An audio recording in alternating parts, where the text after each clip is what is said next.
basically. Good evening, good morning, good afternoon, whatever time of day it is, everyone. Listen, guys, I just wanted to jump on and do a quick video about land pirates and the way I see things moving in Ukraine at the moment and moving through to and potentially another strike point in Europe. Now, when I talk about this, people always ask me, people ask me quite a few times, they say, you know, will somewhere else in Europe be attacked? Will the Russians attack a NATO country?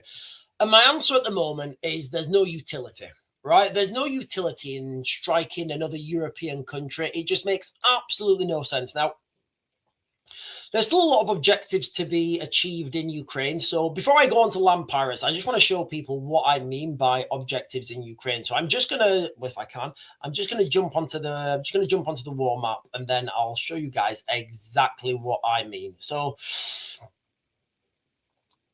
the situation in Ukraine, it's not going anywhere. It's going nowhere. I think we understand that. I think everybody understands that. Militaries are Germany yesterday. Was it yesterday? Is it the second? Yeah.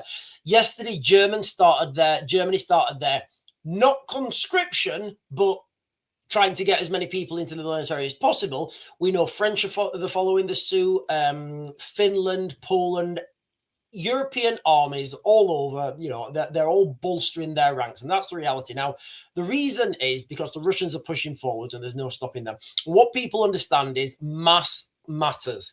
The amount of troops, the amount of equipment, the amount of, just stuff that the Russians can throw at this conflict. And when I say things like industrialized warfare, the Russians really have industrialized the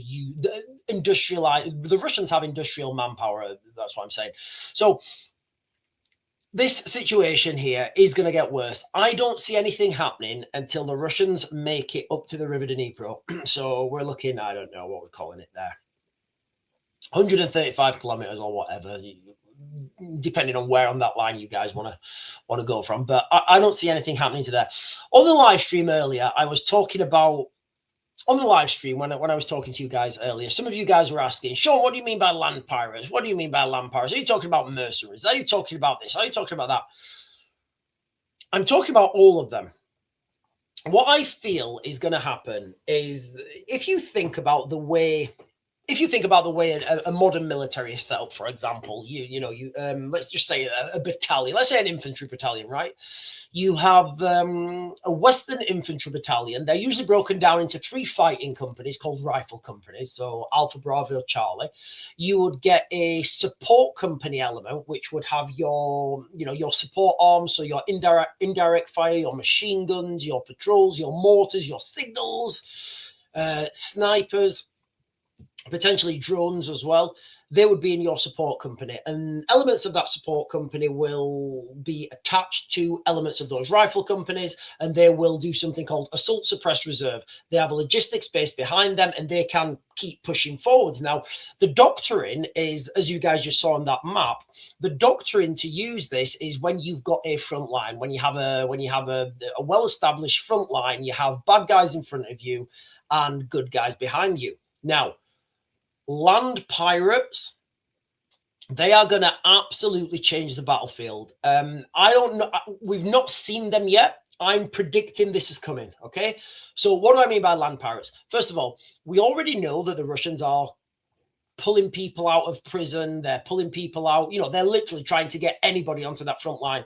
We already seen this group, Wagner Group. And again, the Wagner Group, it's a wide-reaching, it's a broad term, and I don't really think it means anything. What Wagner Group basically means is Russian mercenaries. Now, what I think will happen in the very near future is, whatever the next country is, I've said I believe it will be Poland. I don't know. My money's on Poland, but it could be any other country.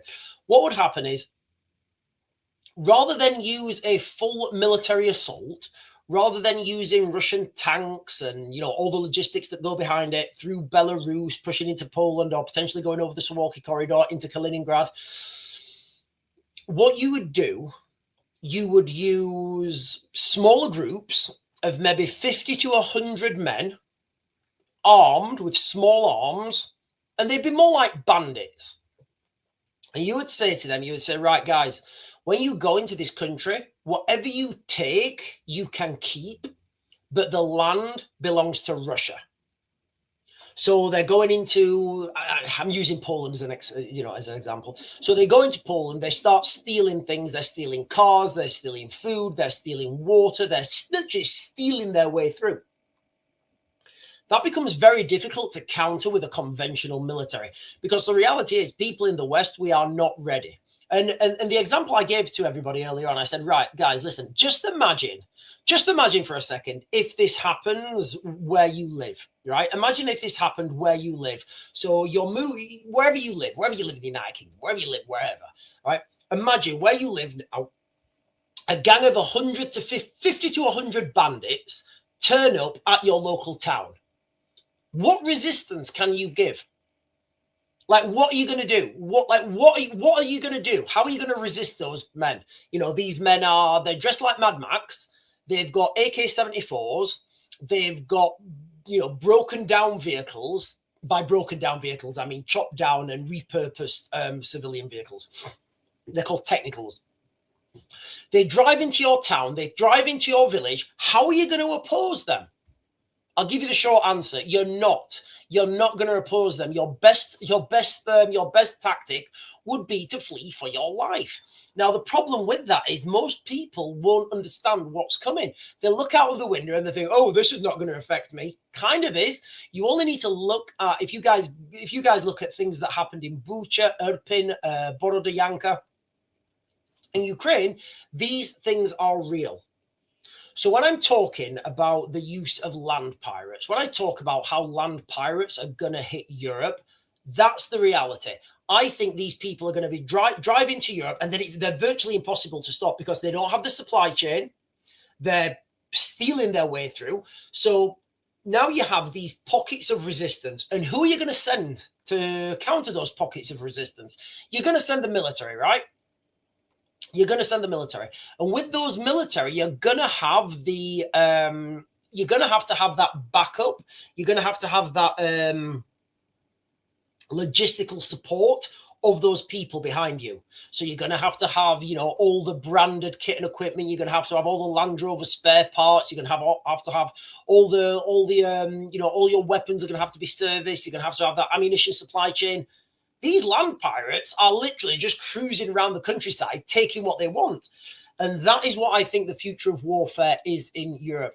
We've not seen it yet. We might not see it this year, but I mark my words, guys, that is what you're going to see. Now, we all want to stand here and, we all want to sit here and say, NATO is spending this much money on defense. That's all well and good. We did the maths on a couple of live streams ago. We did the maths, and I worked out that for the price, so for the cost of training one private soldier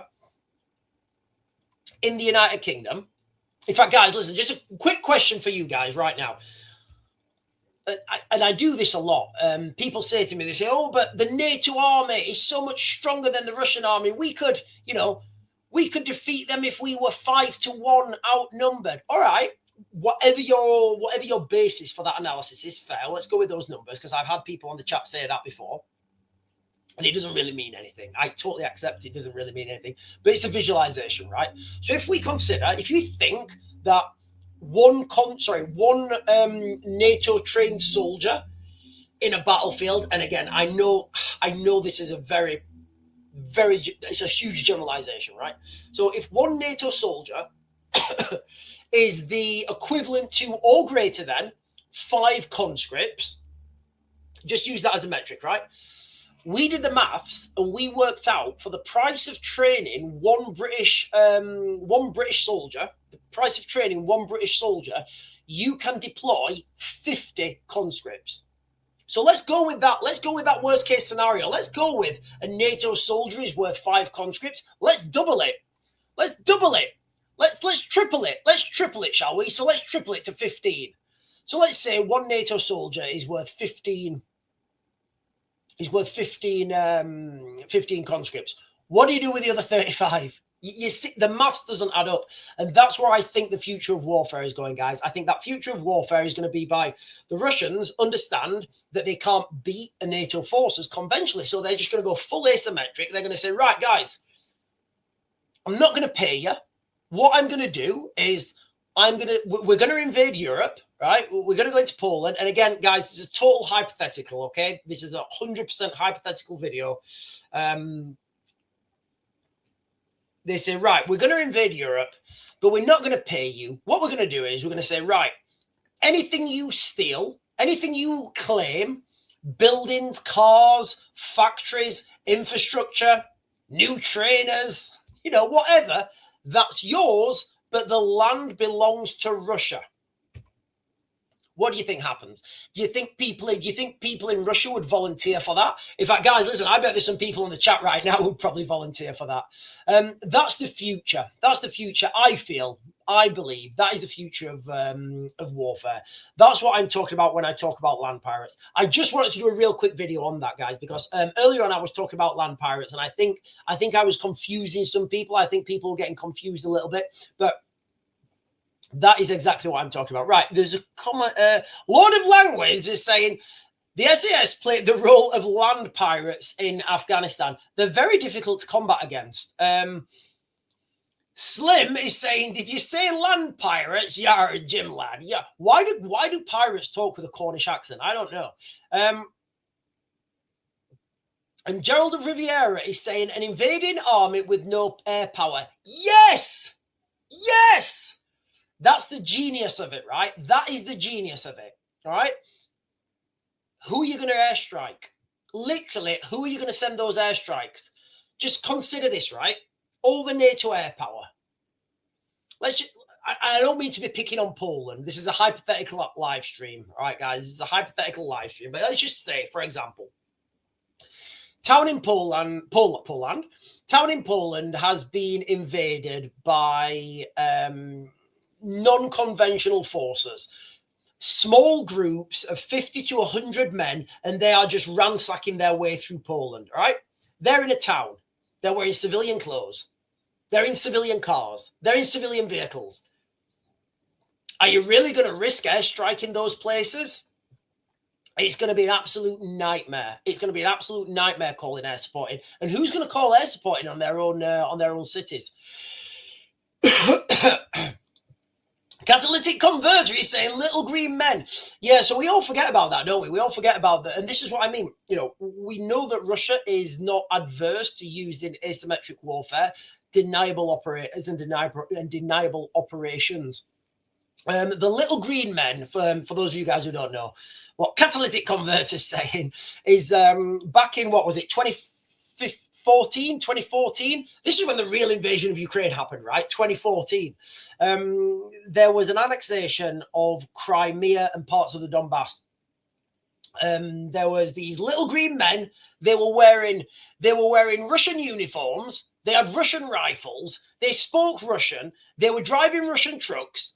And then when Vladimir Putin was asked, he said, when Vladimir Putin was asked if he had military forces in Crimea or in Ukraine, he said, "We have no regular military forces in Ukraine or Crimea." And like any journalist or any media, anybody with a half a brain cell would say, okay, so you've got no regular forces. Do you have any irregular forces? Do you have any special forces? Do you have any mercenaries? Do you have anything else in there? But you know, it just shows that these things will be used. And I'm saying, I'm going to keep this video short, guys. I'm saying that land pirates are going to hit Europe. When? I don't know. I don't know when they're going to hit Europe. But that's the way forward I see, because it's virtually impossible to stop these guys. First of all, the way they operate is difficult to stop them. And there's deniable operations there as well, right? Because the Russians can say they are not Russian; they are Russian breakaway. They will be dealt with when they come back to Russia. But while they're in Poland, it's Polish problem. I don't want to send Russian troops to Poland. And can you see the spyware, the back channels, and all these Western politicians? What's her name? Yvette Cooper and David Lammy. They're not going to know what's hit them. They really won't. They'll be, you know, Sergei Lavrov will be playing these guys like an absolute fiddle. Anyway, listen, guys, that is it. I'm going to leave it there. Just wanted to do a quick video on land pirates because because I know some people were asking questions earlier on. But listen, I'm going to be back later on today. I'll be back at 8. Yes, I will. I will be back on tonight at 8. Do not be late.